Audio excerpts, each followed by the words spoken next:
हमारे सम्मानीय राष्ट्रीय कवि मुकेश जी मोलवा को आमंत्रित करने जा रहा हूँ। सम्मानीय मुकेश जी मोलवा साहब।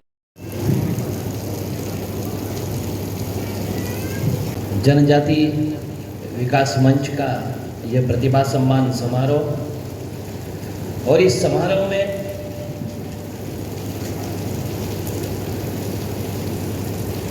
उपस्थित इस सम्मान समारोह की गरिमा को बढ़ा रहे मध्य प्रदेश शासन के कैबिनेट मंत्री आदरणीय श्री नागर सिंह जी और दुनिया के सबसे बड़े लोकतंत्र के मंदिर में एक मोदी का प्रतिनिधित्व करने वाली हमारी लाडली बहन आदरणीय अनीता सिंह जी और हम सबके मार्गदर्शक मालवा प्रांत के जनजाति कार्य को देखने वाले आदरणीय श्री रूप सिंह जी,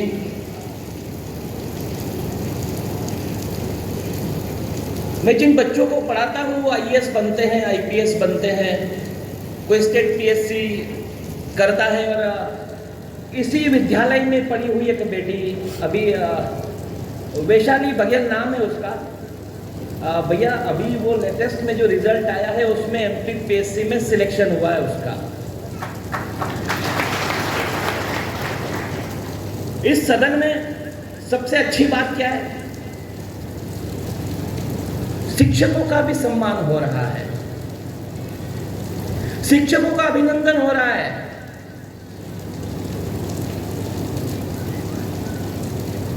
मैसेडोनिया से एक लड़का 18 साल का निकलता है अपने घोड़े पर बैठ करके,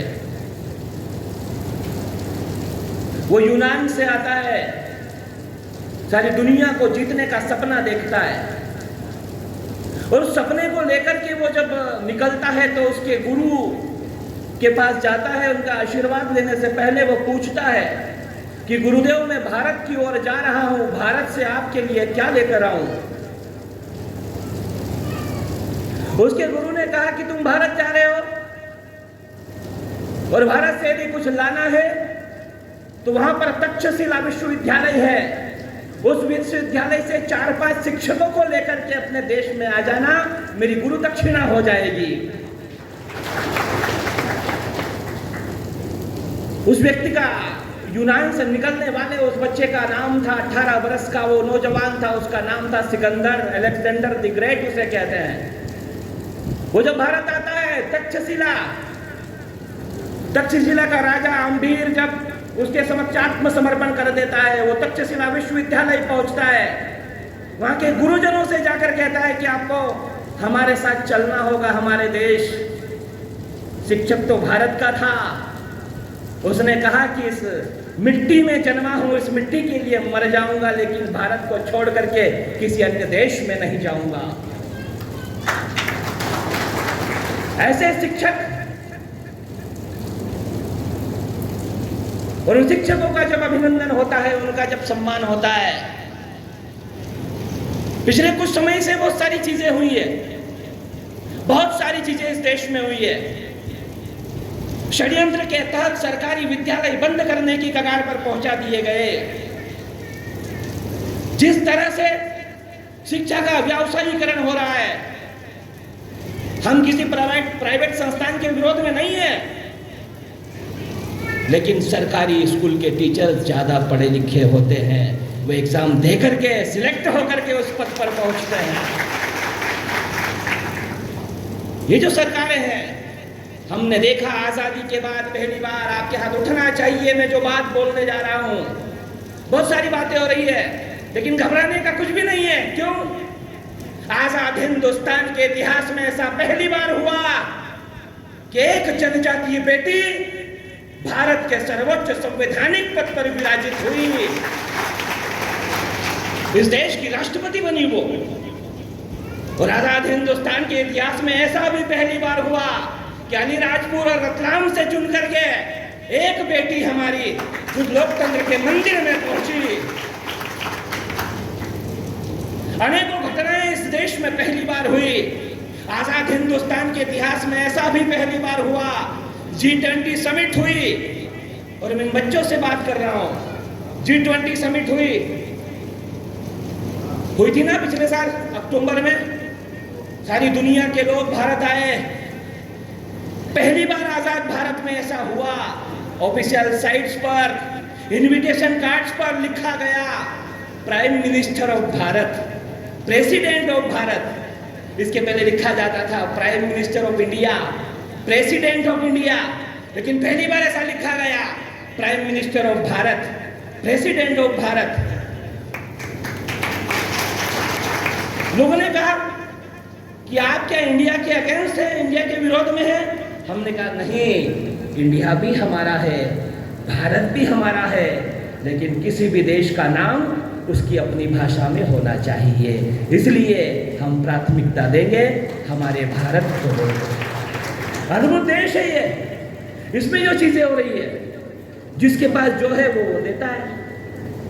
एसडीएम साहब के पास पैसे थे, उस बिटिया को उन्होंने पैसे दे दिए। मंत्री जी के पास थोड़े ज्यादा पैसे थे, उन्होंने थोड़े ज्यादा पैसे दे दिए। हमारी दीदी के पास में ढेर सारा आशीर्वाद था, उन्होंने आशीर्वाद दे दिया। मैं कब से सोच रहा हूं कि मैं क्या दूं, मेरे पास तो पैसे नहीं है।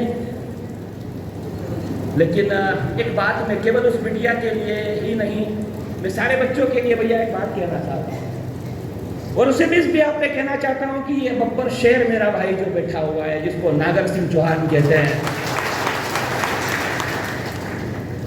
जो भगवान है उसके हिस्से में भवन आता है, प्रतिभाशाली के हिस्से में रतन आता है, और यह सदैव शेर की तरह जीता है, इसीलिए नागर सिंह के हिस्से में वन आता है। ये वन मंत्री है, और मैं इनके बिहाफ पर, इन्होंने जो कहा ना अलीराजपुर जिला प्रतिभाएं, मैं एक बात कहना चाहता हूं। हमने वाग्देवी आईएएस इंस्टीट्यूट की स्थापना इंदौर में की, किस लिए की? हमें पैसा नहीं कमाना है, क्योंकि हम तो नमस्ते सखा वत्सले मातृभूमि के पृष्ठभूमि से आने वाले लोग हैं। हम ये चाहते हैं कि हमारे वो बच्चे जिनके पास फीस नहीं होती है, जो फीस देने की क्षमता नहीं है जिनकी, वो आए, अध्ययन करें, पढ़े, आईएएस बने, आईपीएस बने, पैसे सिलेक्ट हो। धन की कोई कमी है ही नहीं। आपके भीतर उस जिजीविषा को प्रकट कीजिए जो 13 साल की काली बाई ने की। 13 साल की, नाम सुना है काली बाई का? आप लोगों ने सुना बच्चों? 13 साल की एक भील बच्ची, डूंगरपुर रास्ता पाल की रहने वाली 13 साल की एक बच्ची, उसके अंग्रेजों का समय था, सेंगा भाई उसके टीचर थे, पढ़ाते थे, बच्ची उनसे पढ़ती थी। अंग्रेज नहीं चाहते थे कि वो बच्ची पढ़े, वो सेंगा भाई पढ़ाए बच्चों को, उनको गिरफ्तार करके अंग्रेज घसीट कर ले जाने लगे। 13 साल की वो काली बाई घास काट रही थी, उसने देखा सारे लोग ऐसे मुंह लटका के खड़े हैं, वो 13 बरस की बच्ची गई, अपना दराता लिया, वो जो घसीट कर ले जा रहे थे ना गाड़ी से, जिस रस्सी से, उस रस्सी को काट दिया। अंग्रेजों ने काली बाई को गोली से शूट कर दिया, उसने बलिदान दिया, लेकिन एक संदेश दिया उसने कि मेरे गुरु का अपमान में मेरे सामने बर्दाश्त नहीं कर सकती। उसने मिट्टी का कर्ज चुकाया जो भारतवर्ष की महान परंपरा रही। और केवल काली बाई की बात क्या करें, हम भगवान बिरसा मुंडा के जीवन को यदि देखते हैं, आजकल तो बहुत सारे लोग प्रकट हो जाते हैं, ये ऐसे लोग हैं, ये हिंदू है, ये हिंदू नहीं है, तमाम तरह की बातें इस राष्ट्र में होने लगी। लेकिन आप दुनिया की किसी भी सभ्यता को, किसी भी कल्चर को पढ़ लेना, 6वीं सदी के पहले भारत में जाति नाम की कोई चीज ही नहीं हुआ करती थी। 6वीं सदी से पहले यदि आप भारत के अध्यात्म शास्त्रों का, धर्म शास्त्रों का, ग्रंथों का, इतिहास का, आर्ष ग्रंथों का अध्ययन करेंगे तो आपको यह लगेगा कि 6वीं सदी के पहले, 6वीं सदी में केवल एक जाति हुआ करती थी, चांडाल, बस। इसके अतिरिक्त सभी हिंदू थे, सभी की एक ही जाति हुआ करती थी। फिर ये इतनी जातियां आई कहां से? ये जातियां आई कहां से? इन जातियों को लेकर के कौन आया? और यदि जाति आई तो उससे हमारे गौरव में अभिवृद्धि होनी चाहिए, या फिर शर्मनाक चीजें जो घटित हो रही है वो होनी चाहिए। हम यदि बिरसा मुंडा, भगवान बिरसा मुंडा के जीवन की बात करें, बिरसा मुंडा छोटे से गरीब परिवार में जन्म हुआ। उनके पिता को लगा कि अंग्रेजों का एक चर्च है, मिशनरी है, वहां पढ़ने के लिए भेज देता हूं। पढ़ने के लिए भेज दिया। बिरसा मुंडा वहां पढ़ने के लिए गए। बिरसा मुंडा एक मिशनरी में पढ़ने के लिए जाते हैं और वहां जाकर देखते हैं कि वो पढ़ाते नहीं है, वो हिंदुओं के विरुद्ध भड़काने का काम करते हैं। बिरसा मुंडा को यह बर्दाश्त नहीं हुआ। उन्होंने उस चर्च को ठोकर मारी, मिशनरी स्कूल को ठोकर मारी, लौट करके वापस अपने गांव चले गए। थोड़े समय के बाद उन्होंने संस्कृत में शिक्षा ग्रहण की, धर्म ग्रंथों का अध्ययन किया, आयुर्वेद के जानकार बने। उसके बाद में जनजातीय समाज के बच्चों को, गांव के लोगों को इकट्ठा करके वो समझाते थे कि हेजे, उस समय में हेजा सबसे ज्यादा फैलता था, उसकी औषधि कैसे बनती है।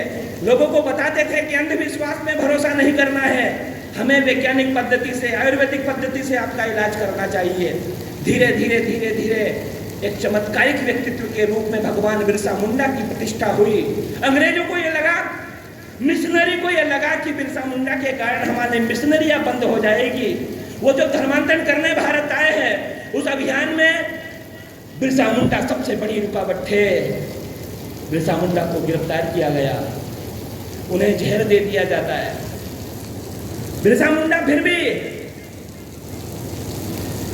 हमारे जंगल, हमारी जमीन, इस कानून, इस आंदोलन की लड़ाई लड़ते हैं। उस समय में अंग्रेज लोग क्या करते थे, जमीन हथिया लेते थे। डलहौजी के समय में 30,500, केवल डलहौजी के समय में 30,500 रियासतों से उनके अधिकार छीन लिए गए। आप कल्पना कीजिए कि रियासतों के जमींदारों से जब अधिकार छीन लिए गए थे, उस समय में गरीब किसानों की क्या स्थिति हुई होगी, जनजातीय किसानों की क्या स्थिति रही होगी। लेकिन बिरसा मुंडा उनके लिए खड़े होते हैं, संघर्ष करते हैं, लोगों का जागरण करते हैं, उन्हें यह समझाते हैं कि हम हिंदू हैं, राम हमारे आराध्य है, माँ सबरी के कुल में जन्म लेने वाले हम लोग हैं। इस तरह बिरसा मुंडा समाज को जगाते हुए, जागरण का शंखनाद करते हुए अंग्रेजों के विरुद्ध खड़े होकर के स्वयं को मातृभूमि के चरणों में समर्पित कर देते हैं। जहर दिया गया था उन्हें, वो बलिदान हो गए। भगवान बिरसा मुंडा, देश आजाद हुआ, देश आजाद हो गया, लेकिन भगवान बिरसा मुंडा को कोई नहीं जानता था। लेकिन फिर राष्ट्रवादी विचारधारा का एक व्यक्ति दिल्ली की गद्दी पर आसीन हुआ और उसने एक दिन कह दिया, जनजाति गौरव दिवस भगवान बिरसा मुंडा की जन्म जयंती पर मनाया जाएगा, उनकी प्रतिष्ठा की जाएगी। टंटिया मामा, हम सब गर्व से कहते हैं टंटिया मामा, लेकिन 2003 के पहले टंटिया मामा को कितने लोग जानते थे? टंटिया मामा कौन थे? टंटिया मामा क्या करते थे? टंटिया मामा का जन्म खंडवा के पंधाना के निकट बड़ौदा हीर में उनका जन्म होता है। वे जमींदारों को लूटते हैं, अंग्रेजों को लूटते हैं। वे जमींदार जो अंग्रेजों के मित्र हैं उन्हें लूटते हैं, गरीबों की सहायता करते हैं, आंदोलन करते हैं। रॉबिन हुड के नाम से उन्हें जाना जाता है। अब आपको रॉबिन हुड का इतिहास पता होगा, तब आपको समझ में आएगा कि दरअसल केवल नाचने के लिए टंटिया मामा नहीं है, टंटिया मामा गर्व करने के लिए है, टंटिया मामा इस राष्ट्र के गौरव को बढ़ाने के लिए है। टंटिया मामा ने जो बलिदान दिया, और मध्य प्रदेश में तो टंटिया मामा आर्थिक कल्याण योजना चलाई गई, टंटिया मामा के नाम पर, बिरसा मुंडा के नाम पर बिरसा मुंडा स्वरोजगार योजना चलाई गई। ये काम किसने किए? ये हमारे आदरणीय नागर सिंह जी जिस पार्टी का, जिस विचारधारा का नेतृत्व करते हैं, उन लोगों ने किया है। हमारे गौरव में वृद्धि की, जनजातीय समाज के गौरव को बढ़ाने का काम किया। हम भीमा नायक की बात करें, हम खाजा नायक की बात करें, हम रघुनाथ शाह की बात करें, हम रानी दुर्गावती की बात करें, हम रानी कमलापति की बात करें, कौन जानता था इन्हें कुछ बरसों पहले? लेकिन आज सारी दुनिया जानती है।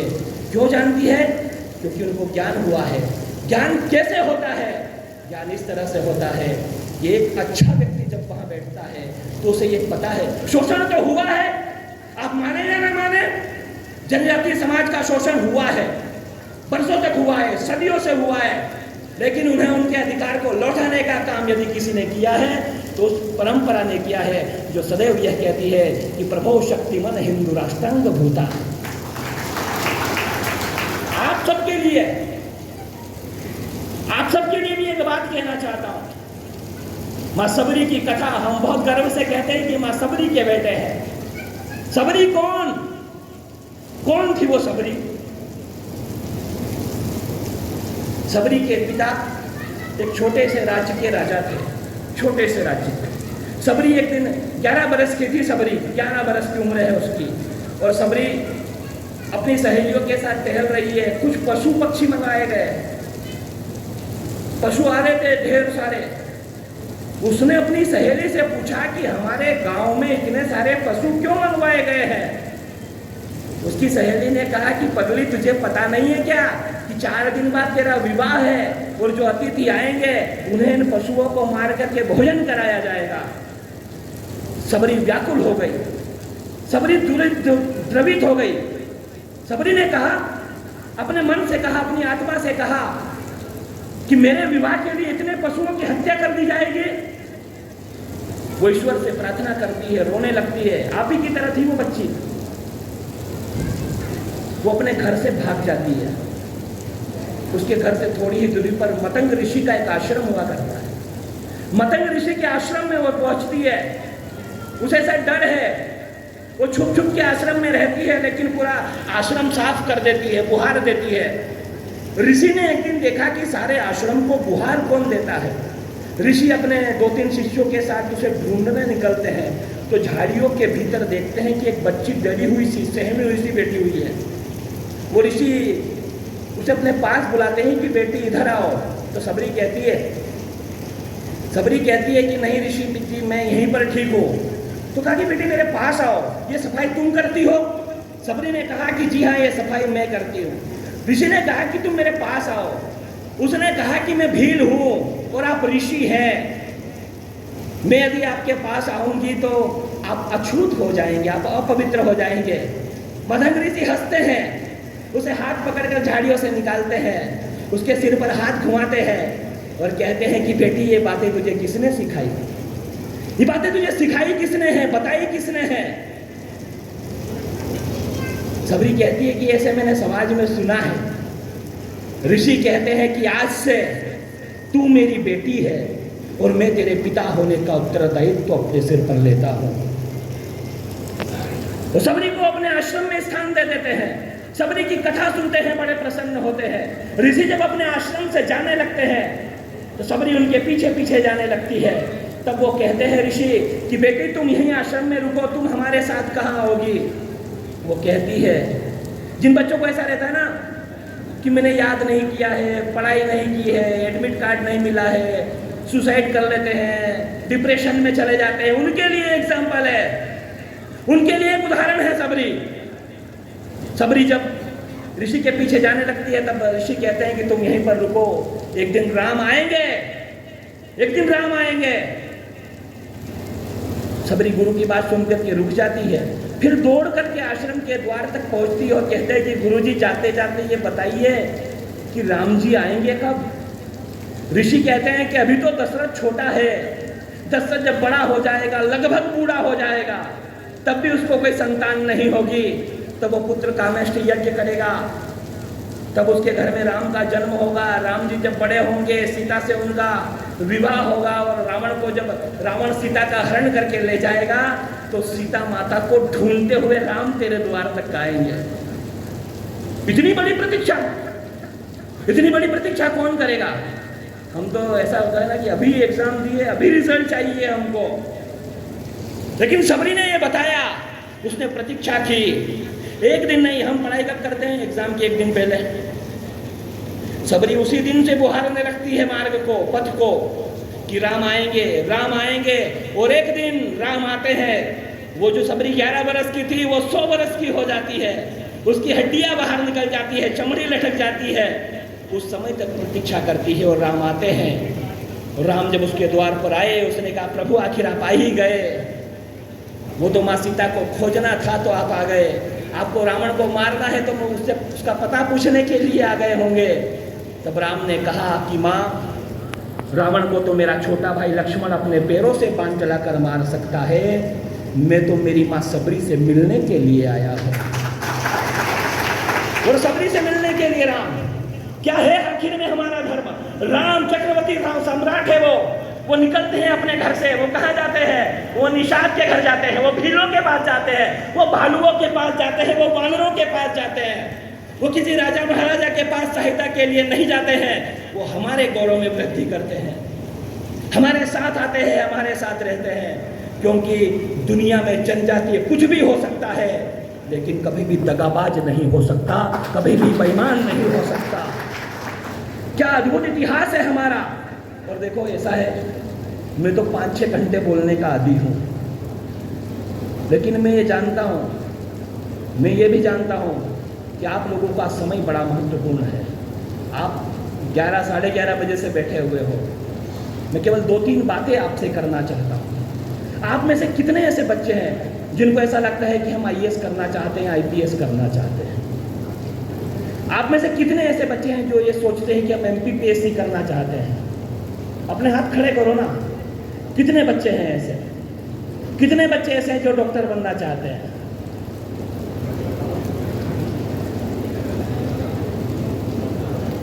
और आप जो भी करना चाहते हैं, जब भी करना चाहते हैं, ये सब 12वीं के बच्चे हैं, 10वीं 12वीं के हैं। मैं आपको वचन देता हूँ यहाँ, और सिर्फ मेरी बहन और मेरे भाई के, हम बहुत जल्दी आपके लिए। नागर भैया, आपने कहा कि आपने बच्चों को इंदौर भेजा, अब कुआं खुद प्यासों के पास आएगा।